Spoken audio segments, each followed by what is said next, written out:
The Holy Roman Empire is almost forgotten today, however, its influence, in many ways, can still be felt. After reconquering Africa and Italy around 530 AD, Emperor Justinian codified a set of laws that is considered the base of Western civilization. After this accomplishment, laws, and not petty dictators and violence, more often than not, controlled civilization. This accomplishment is too often overlooked and taken for granted simply because most of us have no experience in a culture without laws. The structure of civilization is its laws. Laws are based on values. The absence of values and laws leads to anarchy, violence, and death. Perhaps this seems to many readers very elementary concepts. I would normally agree, except for one fact. Our laws are increasingly under attack and few are brave enough to fight back and say anything.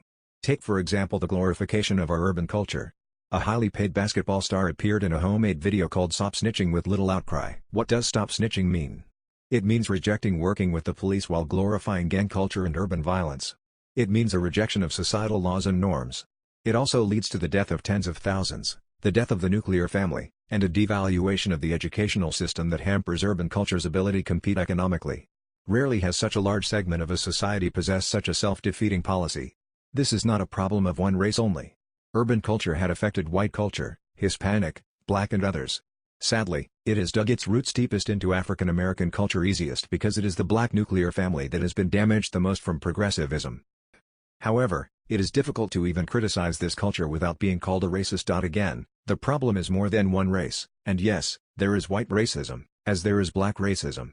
However, a young African American was more likely to be born in a family with a father during the 40s or 50s than now, and racism was worse then. Even in Mississippi in the 40s and 50s, a young Black man was less likely to die from violence than today. The ills of urban culture are more than white racism. It is a glorification of crime culture and a rejection of laws. It is the decline of the rule of law that dates back to Justinian. This is a glimpse of what would have happened had Justinian failed. But here I tread dangerous ground. For it is taboo for anyone who is white to suggest that the death of the Black nuclear family and embrace of the gang culture has anything to do with the violence and economic disparity in Black culture. Bill Cosby could say it, but since I am not a Black millionaire, and happily not in jail, the subject is still taboo for me. It is even more taboo to suggest the embrace of gang culture has anything to do with white fears if Blacks move into their neighborhood. Yes, there are racists who would hate any Black family moving into their neighborhood. However, the truth is that the average white person would not care if Michael Steele or Condoleezza Rice moved into their neighborhood. Sadly, these men and women who should be role models for the African American community are looked down by many of their own. Perhaps I only noticed the day there was 2 African American men in space. There was a celebration for J.L., a sports figure recently in trouble with drugs. There was no such celebration for the Black astronauts.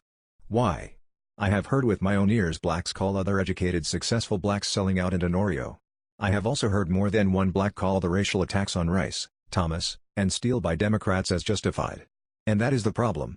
So what cannot be asked in our politically correct world is that are you a racist if you are fearful if your neighbor moves in while wearing a Stop Snitching t-shirt? Regardless of why, crime happens in urban areas that are more often African American than not, and that is why suburbia is fearful. But is that racism? Maybe, maybe not.